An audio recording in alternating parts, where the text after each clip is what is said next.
आज हम आपको मिलवाते हैं एक ऐसी महिला आईएएस अफसर से जिनकी प्राथमिकताओं में महिलाओं की सुरक्षा, रक्षा और उनके हितों का ख्याल रखना है। जहां एक तरफ उनको गलियां, गांव, चौबारा और वहां की चौपालों को लेकर उन्होंने जो काम किए हैं, आज इटावा की जिलाधिकारी श्रुति सिंह हमारे साथ हैं, जिन्होंने इटावा में ग्राम पंचायत लेवल पर डेवलपमेंट किया है और बेसिक लेवल पे जो कोविड को लेकर काम किया है। मैं आज आपको उनसे मिलवाता हूं। मैडम, इंडिया न्यूज़ में आपका स्वागत है। Thank you. किस तरह से आपने शुरुआत की चीज़ों की, जब आप मतलब पढ़ रहे थे, इलाहाबाद के पढ़ने वाले हैं, क्या रहा, कैसे आप, चूँकि फादर भी आपके पीसीएस अफसर थे, तो क्या चीज़ें रहीं कि आपको इधर आना, मतलब आईएएस बनने की किस तरह की उम्मीद थी? शुरुआत ज़रूर, चूँकि फ़ादर मेरे एडमिनिस्ट्रेटिव सर्विस में रहे हैं, शुरू से बहुत अच्छे ऑफिसर रहे हैं और 2014 में वो रिटायर हुए। तो दौरान उनकी सर्विस के दौरान भी उनको काम करते देखते थे हम लोग। तो सभी हमारे जो भाई बहन हैं, सब में ये एक था कि पढ़ के कुछ अच्छा करना है और एडमिनिस्ट्रेटिव सर्विस में भी जाने का मेरा शुरू से भी थोड़ा सा रुझान था। और इसीलिए मैंने फिर पोस्ट ग्रेजुएशन करने के बाद से फिर एडमिनिस्ट्रेटिव सर्विस की तैयारी की और उसके बाद फिर इस एग्ज़ाम में आए। क्या क्या और प्रायोरिटी रही थी, मतलब जब आप कॉलेज टाइम में, स्कूल टाइम में थे, तो कभी आपने विचार किया था कि हमें एडमिनिस्ट्रेटिव सर्विस में जाना है या कहीं और जाना है? नहीं, स्कूलिंग के समय तो उतना सीरियसली इस बारे में नहीं कैटेगोरिकली डिसाइड किया था क्या करना है। तो मैंने मैथ्स लिया था इंटरमीडिएट में, तो इंजीनियरिंग का भी सोचा था बीच में कि शायद इंजीनियरिंग का एग्ज़ाम देंगे। लेकिन उसके बाद ग्रेजुएशन ज्वाइन किया मैंने, उसमें पॉलिटिकल साइंस और फिलॉसफी मेजर सब्जेक्ट्स थे। तो फिर उसके बाद जब एडमिनिस्ट्रेटिव सर्विस की तैयारी का उस समय, फिर ग्रेजुएशन के समय ये हुआ कि उसको ही करना है, ऐसा मन में डिसाइड किया। तो फिर इसमें आगे बढ़ गए। एज ए आईएएस अफसर ये आपकी चौथी नौकरी है, मतलब फर्स्ट टाइम आपने एज ए प्रोफेसर के रूप में ज्वाइन किया था, तो क्या था, मतलब उस समय क्या मन में था कि एक समय आप आयोग से एक कॉलेज में प्रोफेसर के रूप में पढ़ा रहे थे, फिर मतलब किस तरह से और आप तैयारियां करते रहे? हाँ, पहली सर्विस मैंने एज अ डिग्री कॉलेज में एज अ लेक्चरर ज्वाइन किया था लखनऊ में। लेकिन चूंकि एक इंटरेस्ट एडमिनिस्ट्रेटिव सर्विस का हमेशा से ही था, चूंकि मैंने पोस्ट ग्रेजुएशन पॉलिटिकल साइंस में किया है, तो हायर एजुकेशन कमीशन के इंटरव्यूज़ हो रहे थे, तो उसमें मैंने अप्लाई किया। तो उसमें चूंकि सिलेक्शन हो गया, टॉप किया था मैंने, तो लखनऊ का कॉलेज अलॉट हो गया। लेकिन उसको ज्वाइन करते वक्त भी मन में ये था कि इसको आप बहुत लंबा समय नहीं कर पाना है, क्योंकि आगे दूसरा इंटरेस्ट था मेरा। तो उसके दौरान भी तैयारी करना शुरू किया। फिर इवेंचुअली 1 साल बाद फिर मैंने पीसीएस के भी एग्ज़ाम्स दिए थे, उनमें रिजल्ट्स क्लियर हो गए। तो फिर मैंने इवेंचुअली रिज़ाइन करके फिर सीरियसली फिर आईएएस और सिविल सर्विस की तैयारी करके फिर एग्ज़ाम दिया। आप थ्रू आउट फर्स्ट क्लास रहे हैं, गोल्ड मेडलिस्ट भी रहे हैं, तो फादर से कितना साथ और मम्मा का क्या साथ रहा है आपके जीवन में? किस तरह से आपको उनसे प्रेरणा मिलती रही है? फ़ादर का और मदर का दोनों का ही बहुत ही अहम रोल रहा है। दोनों ने ही पढ़ाई को टॉप मोस्ट प्रायोरिटी शुरू से ही रखा है। बहुत ज़्यादा डाइवर्जेंस बचपन में भी उन्होंने कोशिश किया कि ना हो बच्चों का पढ़ाई में, चूँकि पहली प्रायोरिटी है। कहीं कुछ एक अपना करियर में अपने पैरों पर खड़े हों, उसके बाद ही कुछ डाइवर्जेंस में दिमाग लगे, इसके लिए उन्होंने हमेशा से ही प्रेरित करते रहे। और मदर, मैंने ग्रेजुएशन कंप्लीट किया, उसके बाद मेरी मदर का देहांत हो गया। तो उस दौरान भी एक बहुत ही अनस्टेबल सिचुएशन फैमिली में, फ्लूइड सी थी। लेकिन उस दौरान भी फादर ने ये प्रेरित किया कि पढ़ाई छूटे ना बीच में। तो ही मोटिवेटेड, ही केप्ट मोटिवेटिंग। और फिर उसके बाद मैंने पॉलिटिकल साइंस में एडमिशन लिया इलाहाबाद यूनिवर्सिटी में। तो मदर को गुज़रे समय नहीं हुआ था, लेकिन उसमें ही उन्होंने भी साथ में मुझे काफ़ी प्रेरित किया। तो उसमें I got a very good rank in the MA previous, जो कि विदिन 1 साल के अंदर ही इस घटना के हुआ था। तो उसके बाद से फिर आई नेवर लुक्ड बैक, फिर आगे बढ़ते रहे। 2006 में आप आईएएस हो गए थे, आपको छत्तीसगढ़ कैडर मिला, जहां आप उत्तर प्रदेश की रहने वाली थी। यहाँ की सभ्यता, संस्कृति और वहाँ की अलग थी। किस तरह से आपने वहाँ डिजाइन किया चीज़ों को, चूँकि पूरा धरातल वहाँ का बिल्कुल अलग था? छत्तीसगढ़ मध्य प्रदेश से अलग होकर के नया राज्य बना है। बहुत कल्चरली, अगर हम इंडिया के और स्टेट्स को देखें तो कल्चरली उतना डिफरेंट भी नहीं है, एमपी का ही एक्सटेंडेड पार्ट रहा है पहले। तो हिंदी ही वहाँ की मेन भाषा है, तो लैंग्वेज का इशू कभी भी नहीं रहा मेरे साथ इस काडर की वजह से। और वहाँ पे चूँकि ट्राइबल पॉपुलेशन थोड़ी ज़्यादा है तो उस पर ज़्यादा फोकस रहता है। जो वहाँ के कुछ डिस्ट्रिक्ट्स हैं हेवली ट्राइबल डोमिनेटेड हैं, तो वहाँ पर भी उनको फोकस में रख के काम किया जाना होता है। और यहाँ पर उससे थोड़ा सा फ़र्क है, चूँकि यहाँ पर ट्राइबल पॉपुलेशन तो उतनी नहीं है, बट अदरवाइज़ जो एडमिनिस्ट्रेटिव स्ट्रक्चर है मोर और लेस सेम है। अच्छा, 2018 में आपने यूपी में ऑन डेप्यूटेशन आए, सबसे पहले विशेष सचिव कृषि के रूप में ज्वाइन किया, फिर आप उसके बाद मेडिकल सप्लाई कॉरपोरेशन में एमडी के रूप में रहे। किस तरह से चीज़ें को देखा आपने, क्योंकि ये कॉरपोरेशन तो बिल्कुल नया बना था, क्या टास्क रहे थे आपके पास और उनको किस तरह से आपने अंजाम दिया था?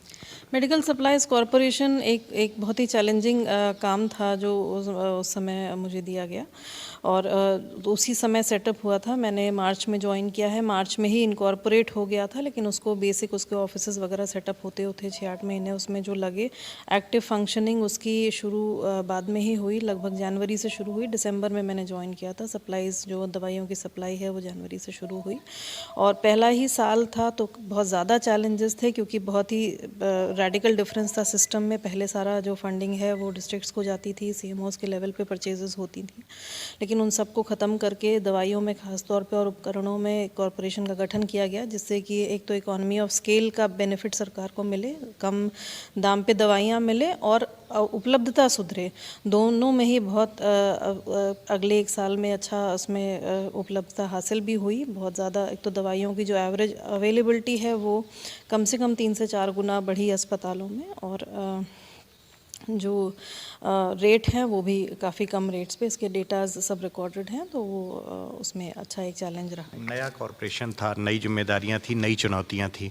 कौन सी ऐसी चुनौती आपके लिए रही जो मतलब कहीं ना कहीं एक टास्क के रूप में रही होगी और जिसको आपने बखूबी अंजाम दिया? चुनौती उसमें सबसे बड़ी चुनौती यही थी, क्योंकि सिस्टम जो नया सिस्टम डिज़ाइन हुआ था कॉरपोरेशन, इसके पहले एग्जिस्टेंस में नहीं था। तो एक बहुत ही जिसको कहेंगे फील्ड में जो ऑफिसर्स हैं, जो बजट कर्टेल हुआ तो उसकी वजह से बहुत नॉन कोऑपरेशन को भी फेस करना पड़ा था शुरू में। धीरे धीरे फिर जब ये हो गया कि कॉरपोरेशन बन भी गया और चल भी रहा है, सेटल हो गया, तो थोड़ा सा जो फील्ड से हम लोग को कॉरपोरेशन में जो रेजिस्टेंस मिलता था उसमें धीरे धीरे फिर कमी आनी शुरू हो गई। और चूँकि दवाइयों की उपलब्धता सभी जगह बढ़ने लगी थी, तो फिर डेफिनेटली ये एक माहौल बना कि अब कॉरपोरेशन आ गया है और चलेगा आगे, तो धीरे धीरे उसमें फिर कमी आई।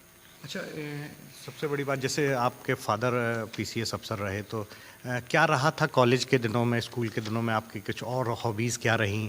किस तरह के शौक़ रहे खेल कूद में, या कुछ और किस तरह का इंटरेस्ट आपका रहा है? शुरू में खेलकूद में बहुत ज़्यादा इंटरेस्ट था, क्लास 8th 9th तक भी बहुत ज़्यादा था। उसके बाद मेरी मदर थोड़ी चूँकि बीमार रहती थी, तो उसके बाद जब स्कूल वगैरह शिफ्ट हुए उनके ट्रीटमेंट की वजह से हम लोग फिर इलाहाबाद आ गए, तो फिर उसमें थोड़ी कमी आई। नहीं तो स्पोर्ट्स में बहुत ज़्यादा इंटरेस्ट शुरू में भी रहता था, और आगे फिर रीडिंग वगैरह में ज़्यादा इंटरेस्ट था। Movies, main stream Hindi movies देखने का भी शौक़ रहा है।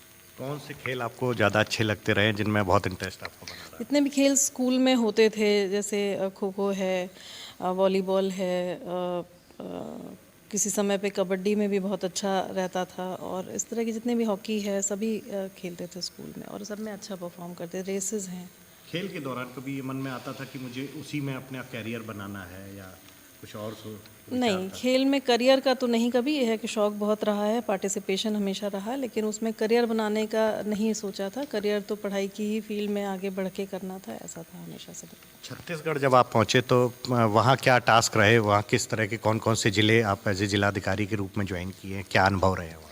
छत्तीसगढ़ में एक राजनांदगांव डिस्ट्रिक्ट है जो तत्कालीन चीफ मिनिस्टर का होम टाउन है, उनका कॉन्स्टिट्यूएंसी थी। वहाँ पर मेरी ट्रेनिंग हुई 1 साल, और उसके बाद फिर मैंने एज एसडीएम कुछ दिन काम किया बेमेतरा डिस्ट्रिक्ट में, फिर एज सीडीओ काम किया दुर्ग में। अनडिवाइडेड दुर्ग उस समय बड़ा ज़िला होता था, वहाँ पर कुछ समय, और उसके बाद बेमेतरा में ही फिर डीएम रहे। फिर एक गरियाबंद डिस्ट्रिक्ट में डीएम थे, कुछ समय शासन में डिफरेंट डिपार्टमेंट्स में थी। पढ़ाई के बाद ज़्यादातर समय फिर जब आप तैयारी कर रहे थे तो कहाँ आपका रहना हुआ, किस तरह से, चूँकि फादर आईएएस हो चुके थे, तो किस तरह से चीज़ें और आप प्लान कर रहे थे? पढ़ाई के बाद मोस्टली 5-6 महीने के लिए मैं दिल्ली गई थी जनरल स्टडीज़ के लिए कोचिंग करने के लिए। उसके बाद लेकिन बाकी तैयारी और एग्ज़ाम सभी कुछ इलाहाबाद में रहते हुए ही देने का रहा। फादर भी वहीं थे, चूँकि मदर के गुज़रने के बाद उन्होंने हम लोग की पढ़ाई डिस्टर्ब ना हो इसलिए उन्होंने इलाहाबाद में ही कंटिन्यू करने का गवर्नमेंट से रिक्वेस्ट करके कंटिन्यू किया काफ़ी समय। तो सारी हम लोग की पढ़ाई वहीं पे कंप्लीट हुई। अच्छा, जब पहली पोस्टिंग एज ए जिलाधिकारी इटावा के रूप में हुई, किस तरह से आप इटावा को देख रहे थे? क्या जिम्मेदारियां थी? चूंकि आपका स्टेट तो वही था, लेकिन उत्तर प्रदेश में किसी जिले की जिलाधिकारी के रूप में किस तरह के विचार थे और इटावा के लिए आपके क्या विचार रहे थे? इटावा नाम तो हम लोग ने पहले से ही सुना है, इतना न्यूज़ में रहता है। और इटावा चैलेंजिंग होगा, यूपी का ही एक डिस्ट्रिक्ट है, तो ये उसके पहले मेरा यहाँ कभी आना इसके पहले नहीं हुआ था। तो आने के बाद ही यहाँ पर आकर के एक ओरिएंटेशन बना है कि यहाँ पे किस प्रकार से काम करना है। क्या क्या टास्क रहे आपके आने से? कोविड और एक्चुअली पूरी तरह से फैला हुआ था, तो आपने कोविड को लेकर इटावा के लिए क्या स्ट्रैटेजी बनाई थी? किस तरह से लोगों को मैसेज और क्या चीज़ें आगे आपने तैयार की? कोविड चूँकि इसके पहले मेडिकल सप्लाईज़ कॉरपोरेशन में लगभग कोविड पिछले दिसंबर जनवरी से ही है, और मेडिकल सप्लाईज़ कॉरपोरेशन में रहते हुए कोविड की पूरी जो वहाँ से शासन से उसमें हैंडलिंग हो रही थी वो मैंने देखी हुई थी। और उसमें जो कोविड से रिलेटेड जो परचेजेस वगैरह हो रही थी, जितनी भी, चाहे वो टेस्ट किट्स हैं, इक्विपमेंट्स हैं, बहुत सारे उसमें काम हुए। वो चूँकि मैं करके आई थी तो वो मुझे उसका कोविड के बारे में क्लैरिटी भी थी। आने के बाद से जब मैंने ज्वाइन किया उस समय कोइंसिडेंटली वो पीक था यहाँ पर डिस्ट्रिक्ट का। मैंने 13 सितंबर को ज्वाइन किया, करीब 9 से 10 सितंबर के आसपास यहाँ का पीक आया था इटावा में, जिस समय 100 से भी ज़्यादा पेशेंट्स पर डे आ रहे थे। तो टेस्टिंग को बहुत रिगरसली उसको बढ़ाना और उसमें जो कॉन्टैक्ट ट्रेसिंग है उसको इम्प्रूव करना और उसको अप टू द मार्क करने से ही उसमें सोल्यूशन इसका निकल सकता था। तो उसी पे ज़्यादा ध्यान दे करके उसी में हेल्थ डिपार्टमेंट को मॉनिटरिंग करके और उसको कम किया गया, और उसके बाद सक्सेसिवली कम भी हुआ। कितनी चीज़ें, मतलब जिस तरह से पहले कोविड फैलना था और आपके मतलब दिशा निर्देशन के बाद चीज़ें चेंज आई, तो क्या क्या आपको और करना पड़ा? किस तरह से आपने पब्लिकली वो किया सारी चीज़ें? एक तो टेस्टिंग चूँकि इसका बहुत ट्रीटमेंट अभी नहीं है, और उसका एक तो प्रिवेंशन ही सबसे मेजर एक स्ट्रैटेजी हो सकती है, और कॉन्टैक्ट ट्रेसिंग। तो प्रिवेंशन में सबसे ज़्यादा कॉन्टैक्ट ट्रेसिंग और सर्वेलेंस दो ही चीज़ें हो सकती हैं। तो उन्हीं को ज़्यादा फोकस करके रिगरसली उस समय टेस्टिंग कुछ कम हो रही थी, तो टेस्टिंग को इंक्रीज़ करने के लिए निर्देश दिए गए और उसको बढ़ाया गया। और उससे शुरू में तो केसेस आते रहे, क्योंकि टेस्टिंग जब सही दिशा में होगी तो अगर जो केसेस हैं वो आइडेंटिफाई होने चाहिए, लेकिन चूंकि अगर वो सही आइडेंटिफाई होकर कंटेन होते रहे तो फिर आगे ऑब्वियसली ड्रॉप होता है। तो उसके बाद से फिर अब बीच में काफ़ी 5 से 6 तक केसेस पर डे पर भी नीचे आया था। फिर थोड़ा सा वेव अब चूँकि बढ़ी है तो अभी 15-20 पेशेंट्स अभी भी पर डे उसके आइडेंटिफाई होते हैं। पब्लिक अवेयर के लिए किस तरह के प्रोग्राम चलाए जा रहे हैं कोविड को देखते हुए? पब्लिक अवेयरनेस के लिए तो लगातार डिपार्टमेंट काम कर ही रहा है, और चूँकि जितने भी पब्लिक प्लेसेस हैं वहाँ पर भी होर्डिंग्स, बैनर, पोस्टर वगैरह भी लग रहे हैं, लोगों को जानकारी दी जा रही है। हालांकि फिर भी चूँकि एक टैबू है वो कहीं ना कहीं अभी भी है, लोग टेस्टिंग कराने से हिचकते हैं। तो उसमें अगर फोर्स का भी यूज़ करना पड़े, क्योंकि वो ही जो सोशल हेल्थ में वही है कि टेस्टिंग अगर नहीं होगी और कोई अनआइडेंटिफाइड पेशेंट अगर घूम रहा है तो वो और कई लोगों को इन्फेक्ट करेगा, तो फिर सारी जो प्लानिंग है वो अफेक्ट हो सकती है। तो वो करते हुए जागरूक करके लोगों को टेस्टिंग के लिए समझाना और उनके सैंपल्स लेना, टेस्ट करके उनकी रिपोर्ट देना, इसके लिए प्रयास कर रहे हैं। अच्छा, जहाँ एक तरफ महिलाओं के लिए बहुत सारी चीज़ें, योजनाएं सरकार करती है, तो आपने क्या स्ट्रैटेजी बनाई? चूँकि इटावा में जो पहले घटनाएं होती थी उनको अवेयर करने के लिए प्रशासनिक लेवल पे किस तरह से आपने तैयारी कराई है? महिलाओं का एक तो सबसे जो अगर जनरल टर्म्स में कहें तो महिलाओं के जागरूकता के लिए और महिलाओं के एक्टिव होने के लिए जो शासन से जो NRLM के तहत जो स्व सहायता समूहों पे काम होता है उन पे फोकस करना बेहद ज़रूरी है। बिकॉज उससे ज़्यादा एम्पावरमेंट अभी हम और किसी चीज़ में महसूस नहीं करते। गाँव-गाँव में जाते हैं, जो समूह में महिलाएँ एक्टिव काम कर रही हैं उनको देखते ही बनता है, तमाम सारी जानकारियाँ भी वो बता पाती हैं जो शायद आज के कुछ साल पहले ना बता पाती। तो वो उसको स्ट्रेंथन करना कोविड की वजह से उसमें काफ़ी कॉम्प्रोमाइज़ हुआ बीच में, क्योंकि काम नहीं हो पा रहा था, लोगों को मिलने जुलने से कमी थी। तो अब उसको वापस अपने ट्रैक पे लाना एक तो प्राथमिकता है कि वो काम ना रुके, और दूसरे मिशन शक्ति अभी स्टेट में चल रहा है तो उसको भी, उसमें भी ज़ोर शोर से सभी विभाग अपना पार्टिसिपेशन ले रहे हैं और कोशिश कर रहे हैं। अच्छा, रही बात जो आपके साथ देखी जाती है कि श्रुति सिंह जी रूरल डेवलपमेंट के लिए बहुत काम करती हैं। इटावा में भी आपने आकर जो इटावा की ग्राम पंचायतें हैं उनको लेकर काम किया है, पार्क बनवाए हैं। तो क्या एक खाका बना के तैयार किया था, चूँकि जो आपका स्टेट छत्तीसगढ़ रहा है, वहाँ की चीज़ों को देखते हुए इटावा जैसे उत्तर प्रदेश में, यहाँ पर किस तरह से आपने ग्राम पंचायतों को डेवलपमेंट के लिए काम किए?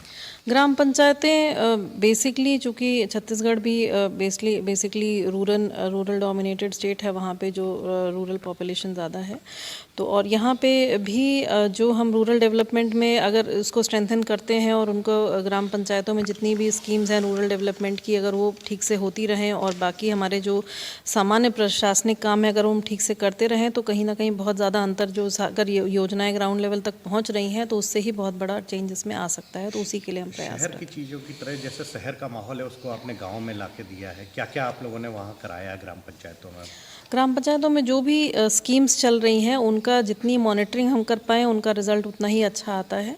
अगर हम ध्यान नहीं दें तो वहाँ पे पेपर्स में फिगर्स आ जाते हैं, लेकिन उतना इफेक्टिव वहाँ पे नीचे ग्राउंड लेवल पे दिखाई नहीं पड़ता। तो ग्राम पंचायतों को विजिट करके उन पे जो स्कीम्स हैं उनका क्या परफॉर्मेंस है उसका एक असेसमेंट लेना और जहाँ कमी है उसको इमीडिएटली प्लग करना ही एक उसका तरीका है। तो इसके लिए एक्सटेंसिव जो दौरे करके और वहाँ पे समझ करके जो विभागीय अधिकारी हैं और जो वहाँ के लोग हैं उनसे बात करके समझना कि कितना हुआ कितना रह गया है वो आवश्यक है उसके लिए। जिस तरह से आपने स्टेडियम बनाए हैं, छोटे पार्क बनाए हैं गांव-गांव में, क्या मंशा रही है स्कूलों में भी कायाकल्प योजना के तहत आपने खेल कूद के मैदान और वो सब प्लेग्राउंड की चीज़ें दी हैं?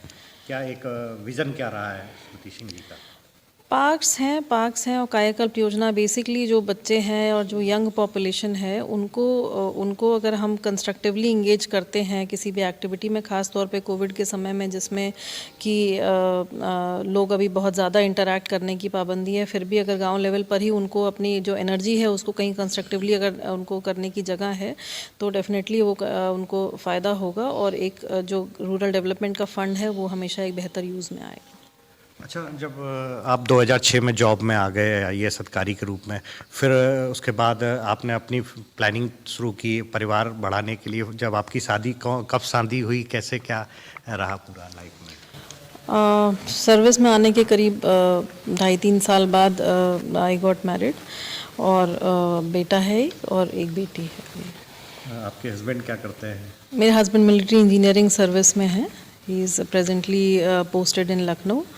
इनफैक्ट जो डेपुटेशन है यहाँ पे यूपी का, उसकी वजह ये थी कि ही कुड नॉट वहाँ पे छत्तीसगढ़ में आर्मी इस्टेब्लिशमेंट या कोई अभी नहीं है बहुत उनके सीनियरिटी के लेवल का। सो अभी यहाँ पर आकर के फिर हम लोग पहली बार साथ में एक ही डिस्ट्रिक्ट में पोस्टेड रहे।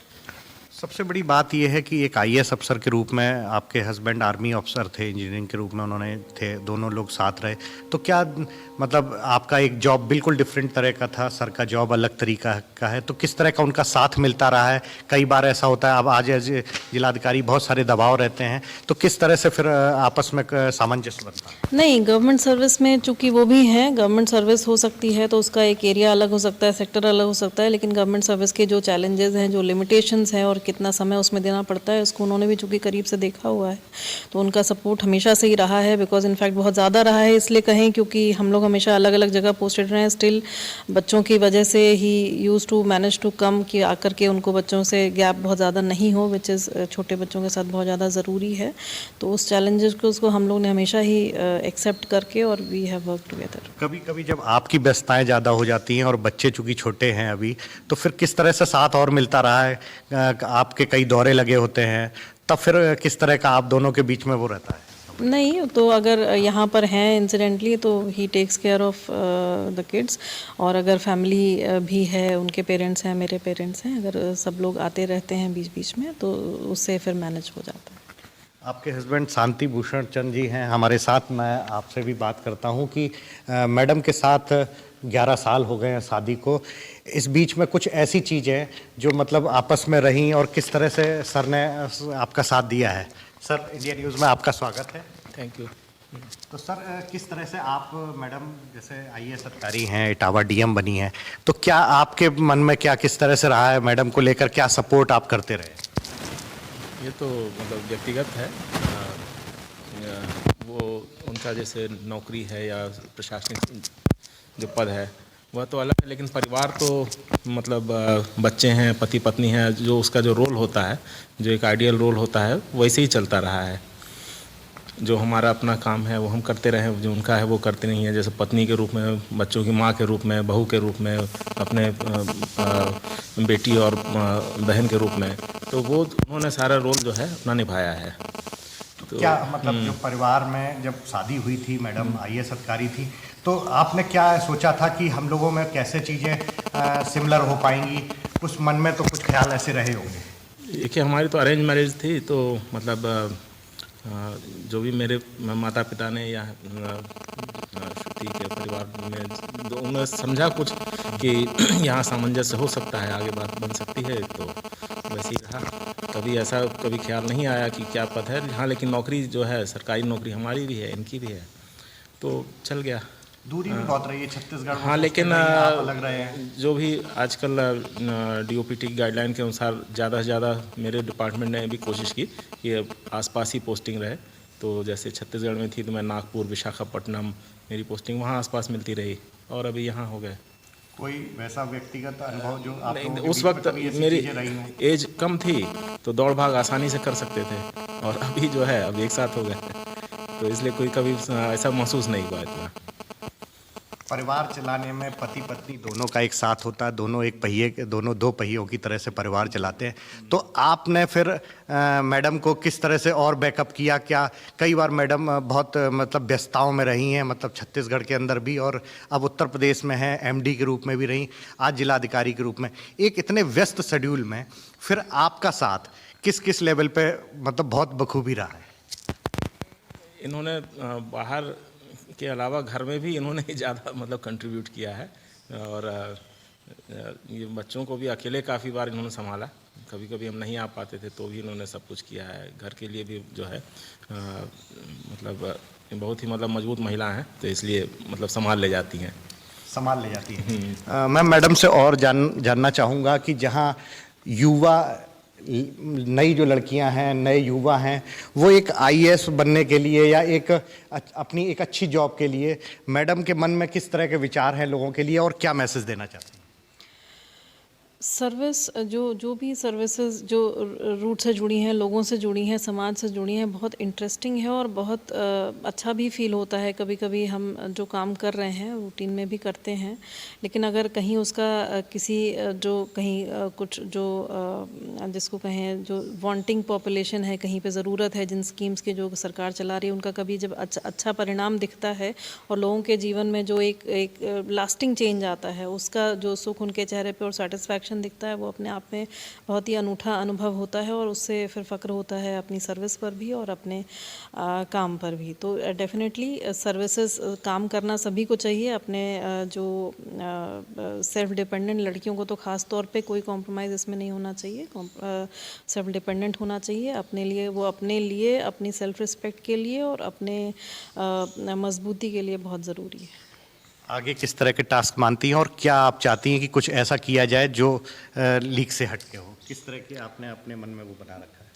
इटावा जैसे कि जो स्कीम्स अभी चल रही हैं, काम हो ही रहा है, उसमें ही जो महिलाओं को ख़ास तौर पे जो हम अगर जितना और उनको एम्पावरमेंट में कंट्रीब्यूट कर सके अपनी स्कीम्स के माध्यम से भी, और उसके अलावा अगर जो कन्वर्जेंस में आजकल बहुत काम होता है, तो अगर उसको प्रॉपरली कन्वर्जेंस में प्लानिंग कर सकें तो हम मतलब बहुत नए इसके अनुभव और परिणाम सामने आते हैं।